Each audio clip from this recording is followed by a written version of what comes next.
नमस्कार, जय हिंद। आज मैं आपके सामने फिर से यूक्रेन और रशिया के बीच में जो युद्ध चल रहा है उसकी अपडेट की तीसरी स्टेप में आए हैं, तीसरी कड़ी में आए हैं।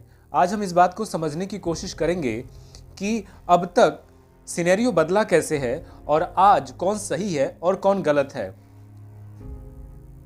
अब तक अपडेट ये है कि सबसे पहले ये लगता था कि रूस कहता था कि हम 16 फरवरी को अटैक कर देंगे। फिर सेकेंड वीडियो में हमने आपको कई फुटेज दिखाई और हमने बताया कि रूस केवल हुड़की ही नहीं देता था बल्कि उसने अटैक भी कर दिया और रूस की सेनाएं जो यूक्रेन की राजधानी कीव है वहां तक पहुंच चुकी है। ठीक है, मतलब आमने और सामने का मामला हो गया है। अब आज जो तीसरे स्टेप में बात हुई है वो यहां तक चल रही है कि कीव और खार्किव पर, कीव जो उसकी राजधानी है उसके जस्ट बगल का जो बेल्ट है दैट इज खार्किव, वहां पर हमले और आधिपत्य के लिए, तख्ता पलट के लिए रूसी सेनाएं पुतिन के आदेश का अक्षरतः पालन करते हुए सीधे जा रही हैं। उनकी कोशिश है कि किसी तरह से कीव को कब्जे में लिया जाए।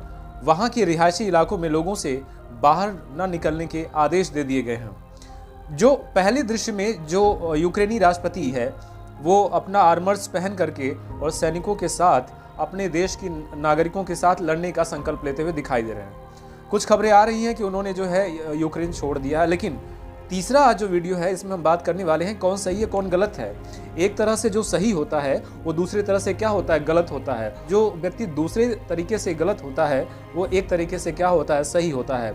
लेकिन जो नेचुरल तरीका है, जो नेचर के साथ चले, जो जिसमें ज़्यादातर लोगों का हित हो, वही अंततः ज़्यादा सही या सत्य माना जाता है। इसका आप खुद ही जो है फैसला करिएगा, हम तो केवल आंकड़े बता रहे हैं। पहले में ये होता है कि पुतिन ने यह निर्णय लिया कि हम जो है यूक्रेन को नेटो में शामिल नहीं होने देंगे। उन्होंने पहला कदम जो है घुड़की का अपनाया, मतलब ही थ्रेटेड, उन्होंने धमकी दिया कि अगर तुमने नेटो को शामिल किया अपने में या नेटो की ओर गए पश्चिम की ओर तो हम तुम पर अटैक करेंगे और हम तुम्हें होने नहीं देंगे। और पुतिन के बारे में, उनकी बायोग्राफी के बारे में बात हुई थी कि वो बहुत ही स्ट्रेट फॉरवर्ड और बहुत ही मजे हुए, बहुत ही तजुर्बे, जिद्दी और राष्ट्रवादी व्यक्ति सोच के व्यक्ति हैं, कई बार व्यक्तिवादी सोच के भी व्यक्ति हैं। तो उन्होंने क्या किया कि पहली बार थ्रेट दिया। यूक्रेन के राष्ट्रपति शुरू में उनके थ्रेट को नज़रअंदाज किए और युद्ध शुरू हो गया। युद्ध शुरू हो गया तो यूक्रेन की सेनाएं बाहर से घेराबंदी बनाते हुए आगे की ओर बढ़ी। उन्होंने पहले उनके रक्षा ठिकानों को, उनके पावर सेंटर को, उनके न्यूक्लियर पावर प्लांट को अटैक किया और वहां पर कब्जा करने की जद्दोजहद शुरू की। देखिए अब क्या हुआ। अब यहां पर यूक्रेनी राष्ट्रपति जेलेंस्की ने नेटो देशों से बात की कि भैया, जैसा तुम लोगों ने कहा था कि जेलेंस्की तुम आगे बढ़ो हम तुम्हारे साथ है, जेलेंस्की तुम आगे बढ़ो हम तुम्हारे साथ है, मैं तो आगे बढ़ गया भैया, अब थोड़ा मदद कर दो यार आकर के। और तो उन्होंने कहा कि कोई बात नहीं, हम सैंक्शन लगा रहे हैं। सैंक्शन मतलब होता है प्रतिबंध। तो जेलेंस्की ने 27 देशों के राष्ट्राध्यक्षों से बात की और उन्होंने बोला कि हम अलग अलग जगह से प्रतिबंध लगा रहे हैं। ब्रिटेन और अमेरिका ने उनके बैंकों को बंद कर दिए, उनकी संपत्ति सीज कर दी। तो सीधे ना आकर के नेटो ने सैंक्शन लगाने शुरू कर दिए। जेलेंस्की को जब लगा कि अब अगर हम भागे तो हमारी बेइज्जती होगी, छीछा लेदर होगा, तो उन्होंने क्या किया, दुनिया को ये दिखाया कि हम अपने नागरिकों के साथ हैं और वो कई बार उनके साथ घूमते हुए नजर आए। यूक्रेनी सेना अब जो है मोर्चा संभाल चुकी थी, साथ में उसे किसी की उम्मीद न रही। यही कहानी, लगभग यही कहानी, हालांकि पूरी तरह से मैच नहीं है, लेकिन जब पोरस और आर्मी के साथ जब युद्ध होता है और जब सिकंदर आता है तो हिंदुस्तानी शासक पोरस ने क्या किया कि भारतीयों से मदद मांगी कि एक विदेशी आ रहा है भाई, मेरी मदद करो ताकि हम हिंदुस्तान में किसी बाहरी को ना आने दें। तो उन सबों ने क्या किया, पोरस की बातों को नज़रअंदाज किया और वो डर गए सिकंदर से, और सिकंदर सामने आ गया था झेलम नदी के तट पर। पोरस ने अब सोचा कि मरता क्या न करता, उसने पूरी ताकत से अपनी सेनाओं को इकट्ठा किया और झेलम नदी के दूसरी साइड में वो टिक जाता है। और इसके बाद जब सिकंदर आता है वो तो सोचता है कि जल्दी से इसे जीत कर आगे बढ़ जाऊंगा, लेकिन पोरस वहीं पर पूरी ताकत के साथ, जब आपको यकीन होता है कि आपका कोई साथ देने वाला नहीं है तो आप पूरी ताकत से लड़ते हैं और वो आपका बेस्ट प्रदर्शन होता है। यूक्रेन अब यही कर रहा है। तीसरे चरण में रूसी सैनिकों को लगा था कि वो 3-4 दिन में कीव को कब्जा कर लेंगे या वहां का जो रिजीम है उसे डिमोलिश कर देंगे, लेकिन यूक्रेनी सैनिक नागरिक लड़ते रहे और फ्रंट पे आ गए।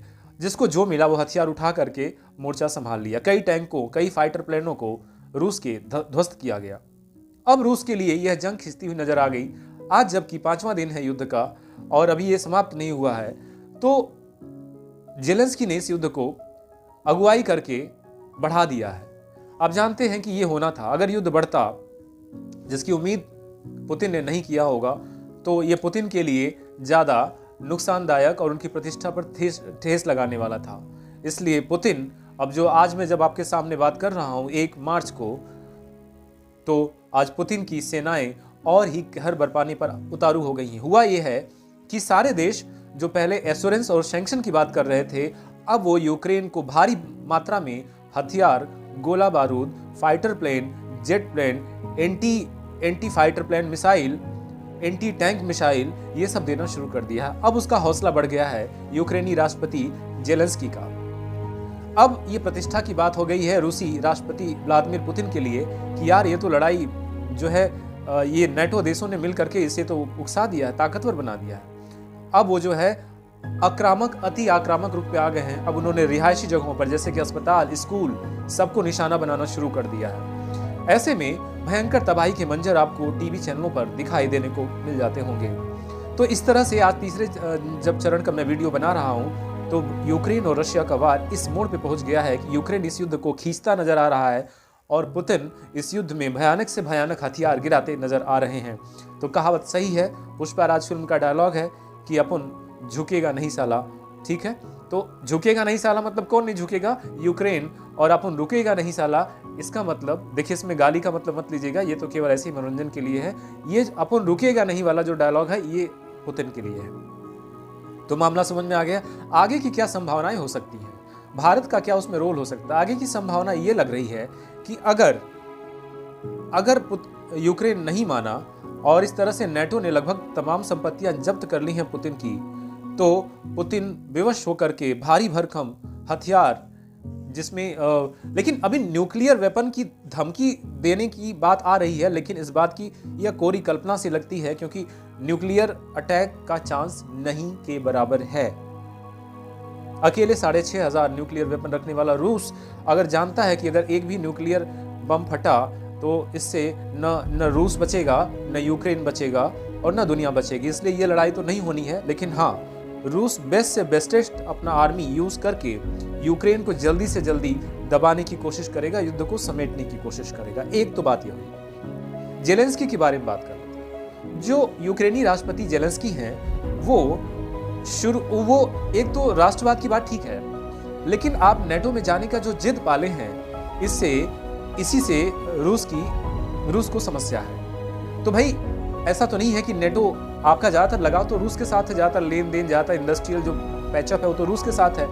नेटो के साथ आप जा रहे हैं, इसका मतलब कि आप रूस को कहीं ना कहीं से घेरने की कोशिश कर रहे हैं या रूस के खिलाफ एक अलायंस बना रहे हैं। यही बात नहीं होने देना चाहता है और मुझे लगता है कि जब तक पुतिन जिंदा है ये किसी भी तरह से ये रोकने की कोशिश करेंगे। तो जेलेंस्की के अपने लापरवाह और अड़ियल और संवेदनहीन रवैये के कारण वहां की यूक्रेनी जनता मारी जा रही है। और आज तक की रिपोर्ट आई है कि भाई लगभग 1000 जो इनोसेंट नागरिक हैं यूक्रेन के, वो मारे गए हैं। ये अच्छी खबर नहीं है, जिसमें लगभग दर्जनों बच्चे भी मारे गए हैं। तो अब देखिए वो लड़ाई कहां से शुरू हुई थी और आज जो है उसमें सिविलियन मारे जा रहे हैं, इनोसेंट मारे जा रहे हैं। तो इस तरह से एक तरफ से रूस रुकने को तैयार नहीं है, यूक्रेन झुकने को तैयार नहीं है। इस बीच में पीछे जा रहे हैं हजारों सोल्जर्स और हजारों इनोसेंट नागरिक। लाखों लोगों ने कीव और यूक्रेन छोड़ दिया है, वो बगल के देशों और गांवों में पनाह ले रहे हैं। भारत के मामले में क्या हो रहा है?